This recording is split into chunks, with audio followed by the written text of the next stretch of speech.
आप्तज्ञानी पूज्य विराट गुरुदेव को भाववंदन। जय हो। अक्सर हम देखते हैं कि कुछ लोग अपनी ज़िंदगी से जैसे बोर से हो जाते हैं, ज़िंदगी से कहूँ या कहूँ कि दिनचर्या से बोर हो जाते हैं। उन्हें लगता है कि ये क्या ज़िंदगी है, रोज़ सुबह उठना, वैसे ही उठना, वही सारे काम करना, जिनको घर का काम करना है वो घर का, जिनको स्कूल जाना है या अपने कॉलेज जाना है, whatever the academics they are in, उनको पढ़ाई करनी है तो वो पढ़ाई, देन जिसको ऑफिस जाना है या बिज़नेस पर, वो वापस आओ, वही खाना खाओ, वही रूटीन, वही दिनचर्या, वही ट्रैवलिंग। तो उन्हें कई बार सभी को अपनी अपना जो डेली रूटीन है वो बड़ा बोरियत भरा लगता है। लेकिन देखा जाए तो वो बोरियत उस रूटीन के कारण नहीं है, वो बोरियत उस सोच के कारण है, उस लैंग्वेज के कारण है। वो जिस तरह से अटेम्प्ट कर रहे हैं हर कार्य को, यानी हर कार्य को वो जिस तरह से कर रहे हैं, वो कारण है उनकी बोरियत का। और फिर धीरे धीरे ये जो बोरियत है ना, ये जो इंटरेस्ट नहीं होना है या कहें कि मज़ा नहीं आना है, वो धीरे धीरे इरिटेशन में बदलता है। फिर वो इरिटेशन फ्रस्ट्रेशन में बदलती है और ये फ्रस्ट्रेशन टेंशन में तब्दील हो जाती है। यानी आप समझ सकते हो, अगेन एक विशियस साइकिल शुरू हो जाता है। और ये जो साइकिल है ना, इसमें से निकलना बड़ा आसान है, कोई ज़्यादा मुश्किल काम नहीं है। अभी पिछले कुछ दिनों से हम बात कर रहे हैं कि हम अपनी भाषा में बदलाव कैसे लाएं, हम अपने भोजन को किस तरह से ग्रहण करें, किस तरह से हम वो भोजन अपने दिनचर्या का हिस्सा बनाएं। हमने बहुत सारी बातें अलग अलग मुद्दों पर की। हमारे व्यवहार को हम कैसे बदलें, हमारी विचारों की जो श्रृंखला है यानी थॉट पैटर्न्स हैं, उन्हें कैसे बदलें। तो जब हम इतना कुछ बदल सकते हैं तो क्या हम अपनी दिनचर्या नहीं बदल सकते? तो आज हम बात करते हैं अपने डेली रूटीन के बारे में। कोई मोटा मोटी बदलाव नहीं करना है, बस जो काम आप करते हो वो किस नज़रिए से करना है, उस नज़रिए में, उस दृष्टिकोण में ज़रा सा बदलाव करना है, ज़्यादा नहीं, ज़रा सा। तो हम शुरू करें।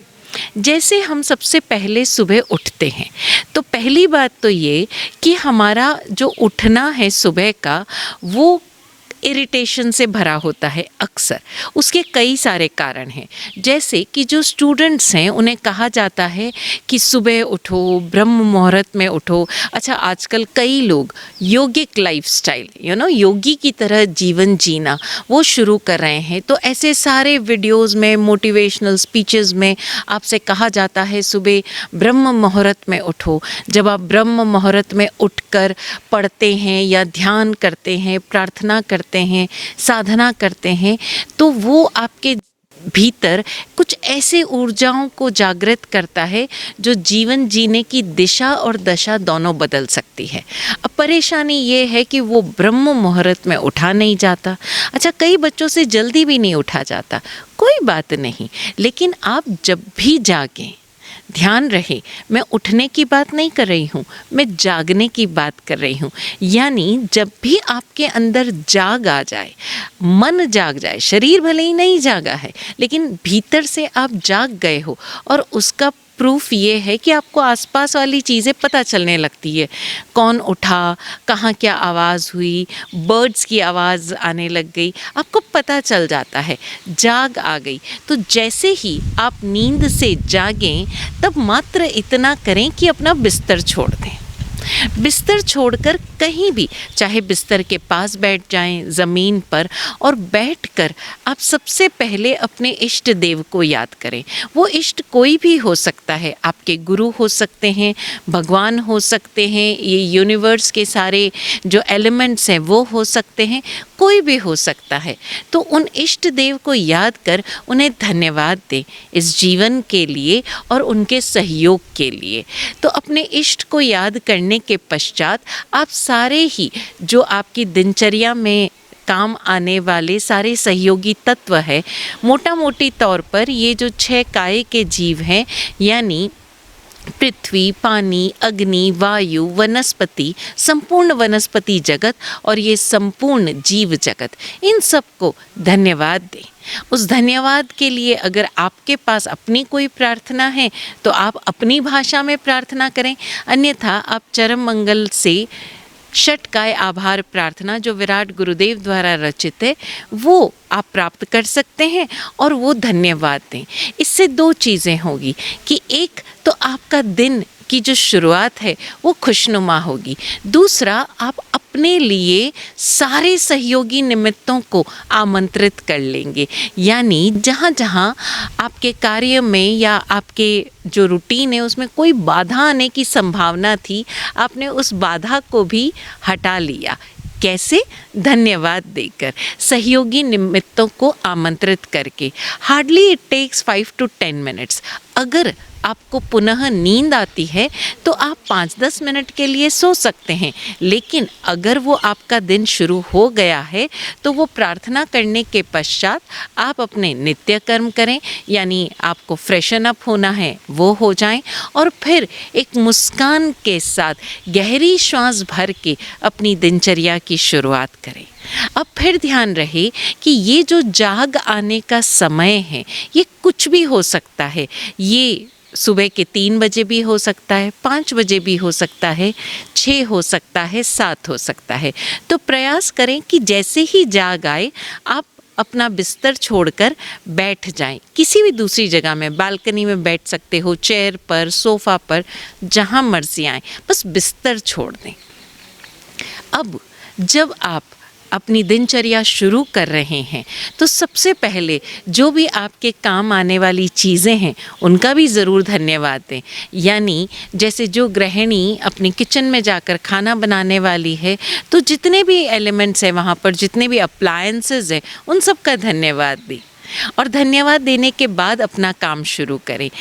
आप लोग जैसे अपने स्कूल जा रहे हो, ऑफिस जा रहे हो, तो जिस भी व्हीकल में आप जा रहे हो, चाहे आप ड्राइव कर रहे हो या कोई और, उसे धन्यवाद दें। फिर जहां आप पहुंचे हैं, सपोज़ आप अपने ऑफिस में पहुंचे हैं या आप अपने वर्क प्लेस पर या आप अपने जो स्टडी सेंटर है वहाँ पहुँचे हो, whatever it may be, it can be school, college, coaching centre, library, whatever it is, वहाँ पर उन्हें धन्यवाद दें सबसे पहले, because these are the things जो आपको हेल्पफुल होने वाली है। और धन्यवाद देने से पहले उनको ज़रा चेक भी कर लें। जैसे आप व्हीकल में बैठकर जाने वाले हो तो अक्सर क्या होता है, हम इतनी आपाधापी में निकलते हैं, हमें ध्यान ही नहीं रहता, हम बात करते करते, फ़ोन पर बात करते हुए, कुछ खाते हुए, हम इस तरह से घर छोड़ते हैं कि हमें पता ही नहीं चलता। तो जब आप घर छोड़ें, अपने जूते पहने या कुछ भी करें, तब पूरे धन्यवाद भावों के साथ घर को, घर की बातों को वहीं छोड़कर, यानी निस्सिही करते हुए घर से बाहर निकलें। और जब गाड़ी में बैठें तो उस गाड़ी को धन्यवाद देते हुए प्लीज़ चेक आपका पेट्रोल, जो भी पेट्रोल है, डीजल है, whatever the fuel is, fuel ज़रूर चेक करें। फिर उसके बाद उस गाड़ी को चेक करें, is it working nicely, take a deep breath, thanks देते हुए, स्माइल करते हुए एंड देन स्टार्ट। आप देखेंगे कि जब आप इस तरह से उस व्हीकल में बैठेंगे और गाड़ी चलाना शुरू करेंगे तो आप बहुत अवेयरनेस के साथ रोड पर जाएंगे। फिर चाहे कोई गलत डायरेक्शन से आए, आपको नुकसान नहीं पहुंचा सकता। क्यों? क्योंकि आपका ध्यान, आपका फोकस अपनी ड्राइविंग पर है। यू आर वेरी अटेंटिव, और जब आप इस अटेंटिवनेस के साथ गाड़ी चलाओगे तो ध्यान देना, आप कम समय में अपनी गंतव्य तक पहुंचोगे। तब आपको कोई इरिटेशन नहीं होगा क्योंकि आपका फोकस सिर्फ और सिर्फ उस रोड पर है और अपनी ड्राइविंग पर है। आप कोई 4 बातें एक साथ नहीं सोच रहे हो, आप ऑफिस का काम नहीं सोच रहे हो, आप घर के बारे में नहीं सोच रहे हो, आप मित्रों से बात नहीं कर रहे हो। You are on your path.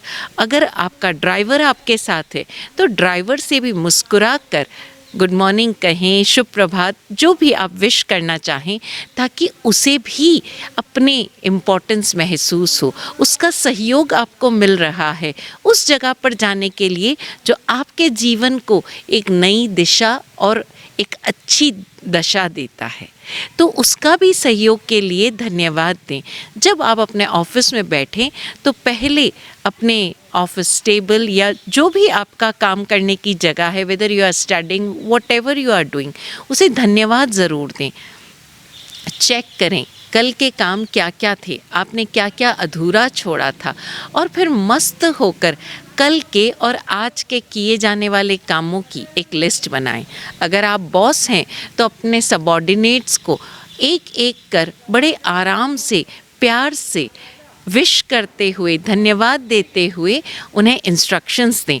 उनका दिन भी अपनी स्माइल से, अपनी विशेस से खुशनुमा बना दें, और जब उनसे वापस बदले में आपको स्माइल और विशेस मिलेगी तो आपका दिन तो ऑटोमेटिकली खुशनुमा हो जाएगा। अगर आप एक स्टूडेंट हैं तो जब आप अपने उस स्टडी सेंटर में एंटर करते हैं तो अपने टीचर्स के प्रति धन्यवाद भाव से उन्हें विश करें। जो भी टीचर, चाहे वो आपको पढ़ाता हो चाहे ना पढ़ाता हो, लेकिन कहीं ना कहीं उस इंस्टीट्यूशन का हिस्सा है, आपसे बड़े हैं और उनका ज्ञान प्रत्यक्ष या अप्रत्यक्ष रूप से आपके लिए हेल्पफुल होने वाला है, तो आप उनके ऑरा से, उनके विजडम से इनडायरेक्टली ही बहुत कुछ गेन कर पाएंगे। लेकिन कब? जब आप झुकना सीखेंगे। प्यार से उन्हें विश करें, धन्यवाद दें। आपके फेलो मेट्स जो आपको मिलते हैं, मुस्कुरा कर उन्हें विश करें। कोई आपको करे ना करे, लेकिन आप तो स्माइल दे सकते हैं, और यकीन जानिए आप स्माइल देंगे तो बदले में स्माइल मिलेगी ही। 2-5 ज़्यादा मिलेगी या 1 आध कम मिलेगी, लेकिन मिलेगी ज़रूर। तो स्माइल देना ना भूलें। इस तरह से दिन भर अपना कार्य निपटाएं, और कार्य निपटाते हुए कहीं पर भी आपको लगे कि किसी तरह के इम्पल्सिव रिएक्शन हो रहे हैं, कहीं ना कहीं इरिटेशन हो रहा है, उन्हीं क्षण में सिर्फ कुछ क्षणों के लिए अपनी श्वास बदल लें। श्वास बदल कर अपने आप से चेक करें, क्या ये व्यवहार मेरा सही है? क्या मैं इससे बेहतर रूप से रिएक्ट कर सकता हूँ, रिस्पॉन्ड कर सकता हूँ? यदि हाँ, तो प्रयास करके अपने उस रिएक्शन को, अपने उस रिस्पॉन्स को, अपने उस इम्पल्स को बदलें। फिर देखिए आप कि जो कार्य आपके चलते चलते रुक रहे थे, अब वो रुकते रुकते चल पड़ेंगे, और ना सिर्फ चल पड़ेंगे बल्कि गति के साथ आगे बढ़ेंगे। इसी तरह जब आप अपना कार्य समाप्त कर लें तो बड़े आराम से, ऐसा नहीं कि टेबल को एज इट इज़ छोड़ दो, बातें करते करते अपनी सीट से उठ जाओ, उसे पूरी तरह समेटें, धन्यवाद दें, चेक करें कोई ऐसा कार्य तो नहीं जो आपने अधूरा छोड़ दिया और वो एक ही क्षण का था लेकिन आप भूल गए। कहीं आपको मेल सेंड करना था, वो सेंड हुई कि नहीं हुई, चेक करें, अपना सिस्टम ऑफ करें। जो भी आपको जैसे भी बंद करना है उस कार्य को बंद करें। सारी चीज़ें, फाइल्स, यहाँ तक कि अपनी स्टेशनरी भी समेट कर रखें। इसी तरह से गृहिणी भी जब अपना कार्य समाप्त करे तो बड़े आराम से हर चीज़ बंद करके, स्विच ऑफ करके फिर जाकर आराम करे या जो भी दूसरा कार्य करना है। अक्सर हम देखते हैं कि गृहिणियाँ इतनी आपाधापी में काम करती है और उसका एक मुख्य कारण ये भी होता है कि वो अक्सर फ़ोन पर बतियाती रहती हैं। तो फ़ोन को ज़रा देर के लिए साइड में रख दे। ऐसा कोई अर्जेंट कॉल नहीं है जो आप अभी बात नहीं करेंगे तो कुछ काम बिगड़ जाएगा। है भी तो आप उठाएं और उनसे निवेदन करें कि भैया मैं अभी कुछ कार्य कर रही हूँ और बहुत इम्पोर्टेंट काम है। फिर वो कोई भी काम हो सकता है, चाहे खाना बनाना हो, चाहे आप अपने जो वहाँ पर हेल्पर्स आपके काम कर रहे हैं उन्हें इंस्ट्रक्शन देना हो। एक बार में सही भाषा में इंस्ट्रक्शन दे दें। अक्सर शिकायत रहती है घर में रहने वाले लोगों की कि हेल्पर्स काम नहीं करते, काम चोरी करते हैं। मैं फिर कहूँगी कि कुछ लोग हो सकता है काम नहीं करते हो, लेकिन अक्सर सभी लोग काम करते हैं। परेशानी होती है कि हम सही इंस्ट्रक्शंस नहीं दे पाते। एक साथ अगर हम सही इंस्ट्रक्शंस प्रोवाइड करें, पूरी तरह से डिटेल में उन्हें बता दें, तो मैं यकीन दिलाती हूँ कि आपके जो हेल्पर्स हैं वो ज़्यादा अच्छे से काम करेंगे, ज़्यादा स्किलफुल होकर काम करेंगे। और फिर एक एप्रिसिएशन का शब्द, एक तारीफ़ का शब्द क्या सब्ज़ी बनाई है तूने, तूने ऐसी सफाई की है कि मेरा मन खुश हो गया, क्या तूने कपड़े सुखाए हैं, अरे तूने आज इतना सारा काम कर लिया। एक एप्रिसिएशन का शब्द उनके लिए और आपके लिए दिन खुशनुमा बना सकता है, क्योंकि जब आप उन्हें डांटते हैं तो ऐसा नहीं है आप खुश होते हैं, आप इरिटेट होते हैं। और कई बार आप अपने मुंह से भी कह उठते हैं कि इतना इन लोगों को बताऊं, इतनी देर में तो मैं खुद ही कर सकती हूँ। परेशानी उनके काम करने में नहीं है, शायद परेशानी हमारे इंस्ट्रक्शंस देने में है। हम क्लियर इंस्ट्रक्शंस देते ही नहीं, और जब इंस्ट्रक्शंस भी दे रहे हैं तो हम एक साथ नहीं देते, आधे अधूरे देते हैं। आप कहते कुछ और है, वो समझता कुछ और है, और जब वो समझता कुछ और है तो काम किसी और दिशा में होता है। तो ध्यान दें कि जब भी हम अपने हेल्पर्स को इंस्ट्रक्शंस दे रहे हैं वो बहुत क्लियर होने चाहिए। और अगर कुछ गड़बड़ हो भी गई है तो पहले उससे पूछें कि तुमने ऐसा क्यों समझा था। तो जब आप फ़ोन पर नहीं होंगे तो आपके हेल्पर्स भी फ़ोन पर बात करते हुए काम नहीं करेंगे। अब जब आप लोग शाम को मिलते हैं, जो बाहर काम करने गए, पढ़ने गए या कुछ भी करने गए, और जो लोग घर में थे, तो प्लीज़ दिन भर का जो आप एक दूसरे पर फ्रस्ट्रेशन निकालते हैं अपने अपने काम का, वो कुछ देर के लिए अपने कूड़ेदान में डाल दें, और दोनों ही पक्ष अपनी अपनी दिनचर्या के खुशनुमा बातों को, अच्छी बातों को, और अगर कुछ गड़बड़ हुई भी है तो उसे मजाकिया तरीके से अपनी मस्ती लेते हुए उन बातों को शेयर करें। आप देखेंगे कि जिन बातों से फ्रस्ट्रेशन हो सकता था वो आपके उस मजाकिया तरीके से, ह्यूमरस तरीके से वो बातें इतनी मस्त हो गई और आपको भी अपनी गलती समझ आई।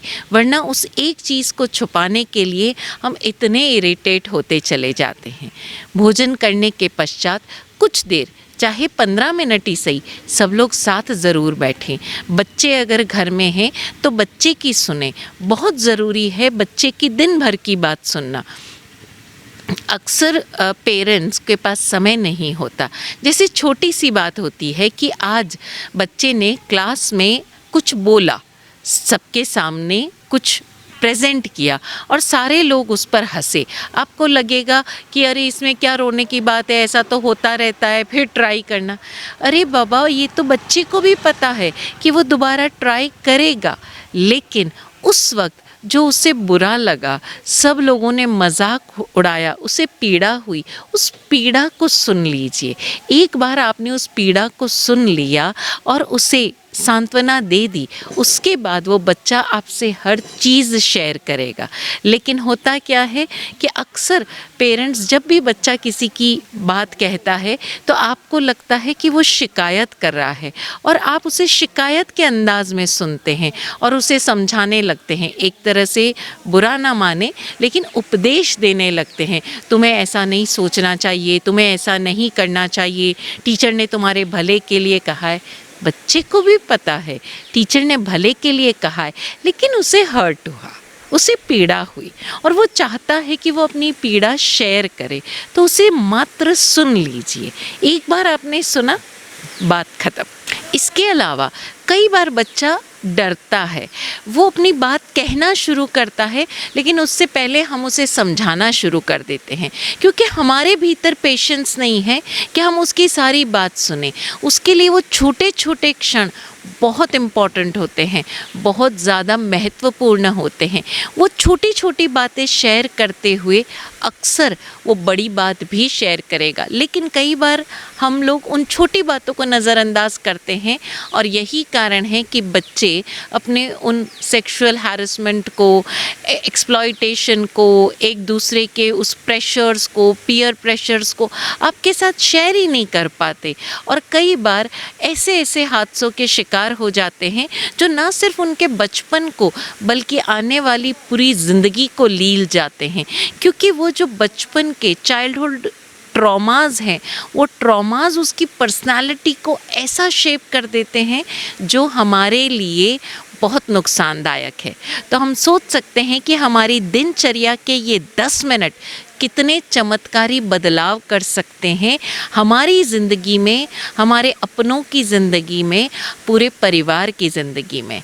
और फिर जब सोने जाएं तो ध्यान दें, ना सिर्फ आप स्वयं, सभी परिवार के सदस्यों की ये नियम बन जाए कि जब सोने जाएंगे तो दिन भर की सारी बातों को छोड़कर, भुलाकर, अपने पाँवों से सारी नकारात्मकता को हटाकर, यानी अपने पाँव धोकर साफ सुथरे बिस्तर पर प्रार्थना करते हुए नींद में जाएंगे। संभव हो सके तो नींद में जाने से पहले सभी सदस्य 10 मिनट के लिए एक साथ बैठकर पूरे परिवार के लिए प्रार्थना कर सकते हैं। फिर वो चाहे धन्यवाद प्रार्थना हो, समृद्धि मंत्र हो, या कोई भी ऐसा मंत्रोच्चार जो परिवार की सुख समृद्धि के लिए है, सभी की योग्यताओं की खिलावट के लिए है। ऐसे मंत्र जब सभी सामूहिक रूप से करेंगे तो आपके घर का ऑरा, वास्तु स्वयमेव शुद्ध हो जाएगा। अब ज़रा बताइए कि घर में रहने वाले, वो चाहे 3, 4, 5, 7, 10 जितने भी सदस्य हो, जब वो एक साथ सामूहिक स्वर से समृद्धि की कामना करेंगे, समृद्धि के लिए प्रार्थना करेंगे, तो उस घर से समृद्धि दूर कैसे रह सकती है। चाहे जैसी भी नकारात्मकता हो वो दूर हो जाएगी, किसी और उपाय करने से नहीं, मात्र सामूहिक प्रार्थना करने से। तो ये सामूहिक प्रार्थना करने के बाद फिर अगर किसी को पढ़ाई करनी है वो पढ़ाई करे, छोटे बच्चे हैं उन्हें सोने जाना है वो सोने जाए, जिसकी जैसी दिनचर्या। लेकिन जब भी सोने जाएं ध्यान रहे कि हम अपने इलेक्ट्रॉनिक आइटम्स को, अपने अप्लायंसेस को अपने से दूर रखकर प्रार्थना करते हुए, मुस्कुराते हुए, सभी को धन्यवाद देकर फिर नींद में प्रवेश करें। ज़रा प्रयास कीजिएगा। हमने एक पूरी दिनचर्या को समराइज़ करने की कोशिश की। अब इसमें जो भोजन की बात थी वो हम पहले कर चुके, इसलिए इसमें हमने रिपीट नहीं किया। तो हम ध्यान दें कि इस तरह से दिनचर्या जीते हुए, या इस तरह से दिनचर्या में बदलाव करते हुए, जब हम अपनी लाइफ को एक नया ट्रैक देना चाहेंगे या नए ट्रैक पर ले जाने का प्रयास करेंगे, तो क्यों नहीं हमारे जीवन में बदलाव आएगा? आएगा ही। हमने इससे पहले परिवार के साथ वक्त गुजारने, कैसे बात करने, उन सब पर चर्चा कर ली, इसलिए इसमें इन टॉपिक्स को हमने मात्र छुआ है। तो इसका अर्थ ये नहीं कि जो हमने पिछली बार बातें की उसको इसमें शामिल नहीं करना है। यानी ये जब से हमने अपने जीवन में बदलाव करने की बातों के बारे में, स्टेप्स के बारे में, यानी वार्ता शुद्धि, विचार शुद्धि, व्यवहार शुद्धि, भोजन शुद्धि, इन सब की बात की है, उन्हीं के साथ आज हमने बात की कि हम अपने दिनचर्या को कैसे खुशनुमा बनाएं, ईज़ पर ले आएं, यानी हम अपनी दिनचर्या में बदलाव कैसे करें। तो आप सभी अपनी दिनचर्या में बदलाव करें और अपने जो भी आपके एक्सपीरियंसेस हैं वो हमारे साथ ज़रूर शेयर करें। सद्गुरुदेव की कृपा से हम सबका जीवन खुशनुमा हो। जय हो। ओम शांति।